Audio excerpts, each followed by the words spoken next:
Incoherence is the word I'm going to use for this rant. Oh crap, my hair's all messed up. Rest up. But you gotta give me some, frick, what's the word I'm looking for here? Uh, Gotta cut me some slack because I am sick. And this is the fourth day in a row I've been sick.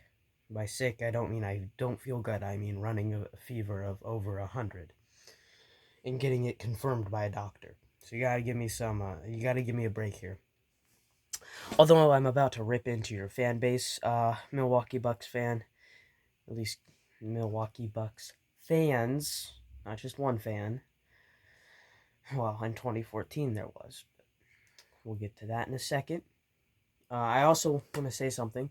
So for the rants, we're just gonna have this environment because this is the more raw environment to do a rant in, and then like my more researched and I guess better researched ones, like the Carson Edwards one I did, that's gonna be like that. It's gonna be formatted like that. But this one is gonna be formatted like this because it's a rant. I'm gonna be surrounded by all of my Pacers paraphernalia, and yeah, this is how I'm gonna do rants. And yeah, I know my smoke detector right there is broken. It's been like that since I was like 5. So yeah. Let's go. First thing I want to say, when they were chanting MVP, MVP, guess what? You weren't chanting MVP in 2014 because your state's full of bandwagons. You were bottom of the You were bottom of the whole NBA in attendance. Sure, you're gonna say, well, in like, you know, the 2013, 2008 and stuff, Pacers were like, they were the very bottom in attendance. Well, guess what? People in Milwaukee, I actually looked this up, make more money than people in Indiana. So therefore, more people in Milwaukee can afford to go to basketball games than people in Indiana. So therefore, more people can go. So when you're making more money, and sure, there's like 0.5 million people less in that state, but does 0.5 really matter that much? So when you make more money, you should, and you're, supposedly loyal, shouldn't you still go to the games? Nobody cared about the Bucks until they were good. The Pacers have been consistently good, but nobody cared about them. Nobody cared about the Bucks until Giannis arrived. And also, people from Wisconsin, you can't even say that my remove these live scores that I have pinned to my screen. You can't even say that Indiana is a boring state because what is there in Wisconsin? The Green Bay Packers? Cheese? Yeah, I know you're gonna say, what is there in Indiana? Cornrows? Yeah, there is cornrows in Indiana. I know, shocking. But so while you're chanting MVP and saying, "Oh yeah, Giannis is the best," did you pay attention to your basketball team and when they were sucking? Because I've paid attention to my basketball team for as long as I can remember, even when they were sucking.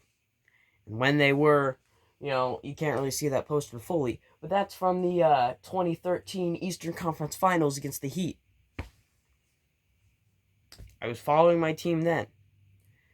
You can't see it over there, that Pacers flag. That's from 2008. I was 2. And I could probably still name like 5 Indiana Pacers at the age of 2. And I know you're going to be like, well, you're not every Indiana Pacers fan.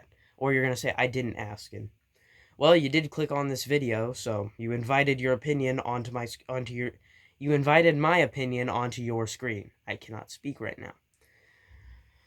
So therefore, you did ask by inviting my opinion onto your screen. Hi, whoever's watching. Yes, I don't stand for every fan, but the city of Indiana has cared about basketball since the 1930s.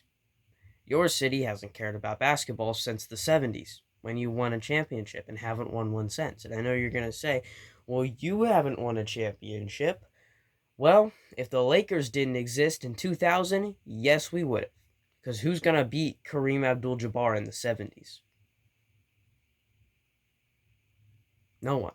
No one's going to beat Kareem Abdul Jabbar. No one. Even when he was old man Kareem, he was still a beast on the Lakers. And before you go bragging about that championship in the 70s, either you weren't alive, and if you were alive, you probably didn't care. And if you were alive and you did care, then you're an actual loyal fan, and I give you my respect, whatever that means to you, for being a loyal fan to your fan base. I'll always, well, maybe not always, but most of the time I will respect a loyal fan to a fan base. And if you just weren't old enough and you did care passionately about your team, that's fine, because you don't have control of when you're born. But if you didn't care about the Bucks until Giannis came, you're not a Bucks fan. If you're chanting MVP, you're not a Bucks fan. No, you're not. In fact, I was a Bucks fan before you, because I remember when Giannis got drafted, I pulled a rookie card and I was like, putting this in a sleeve guy, I think he's gonna be something one day. And it was just my prediction. I was like, I'm predicting that he's gonna be something one day, and then everybody, like anybody that I told it to, they're like, I've never heard of him, and I'm like, well, he's gonna be something. So I've actually been a Bucks fan longer than you have, if you haven't been a fan up until now. And I've believed in Giannis longer than you have, if you haven't been a Bucks fan up until now. And that's kind of sad. That's really sad. Especially if you're like 20 and an adult. I'm 13. I've cared more about your team, and I've been on this earth for less years.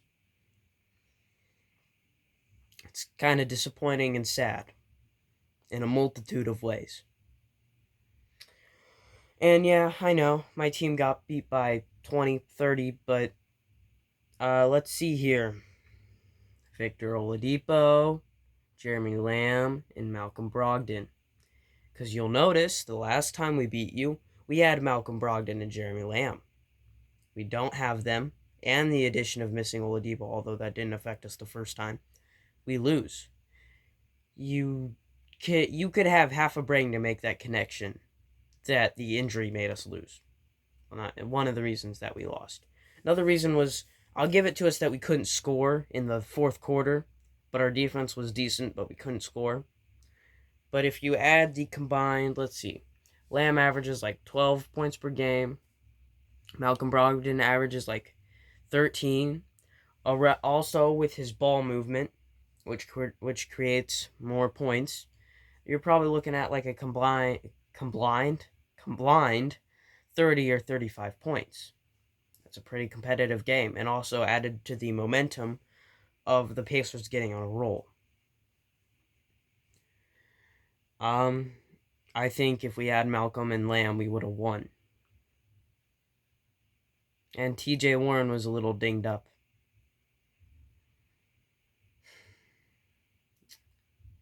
And honestly, I'm just going to remind all of you, as you can see, I'm running out of things to say. I do this all off the top of my head, but I'm just going to remind you before I end this, don't comment at me, because I'm not going to respond. Unless it's a positive comment. If it's a positive comment, I will respond. I will heart your comment. It's cool. If it's a positive comment, then yes, I will respond to it. But if it's a negative comment telling me how much I suck and to go kill myself, well, then I'm just going to ignore that comment entirely. And also, it's kind of disappointing that you care that much about what a 13-year-old boy thinks, but if the views keep on rolling in, then I could start making money off of this and not have to go to college or anything like that, so that sounds like fun. And another thing I want to say before we end this, in a couple days, I'm going to be posting, I know I posted 2 videos in one day, my other one was a Carson Edwards video, because the guy's a beast, but, in a couple days, I'm going to post a video on how good Jakar Sampson is, because he's good and nobody notices it. So, and I'll admit on that part, I didn't really notice he was good until he was on my team. I'll admit that. I didn't really even know who he was until he was on my team. I'll admit that. That's on me. But I can't control the past, so. But yeah, I know I said "but" like 5 times in these past few sentences. So yeah, I'll see you guys in the next rant or video, whichever, or just like crap. Let me try to reform this sentence that I was trying to speak here. I will see you in the next rant or researched video. I don't know what to say from there. So, yeah, bye. And also, this isn't me being, well, I guess it's part of me being mad, but this is gonna be my signature outro from now on for the rants. I'm going to take this hand, and this hand alone, and I'll probably hit it on this little wall thing. Not a wall. This little table right here. Probably hit that while on my way to smack the phone, and that'll probably hurt. But oh well. I'll see you guys in the next one. That was a terrible smack. But you know what? Just go with it.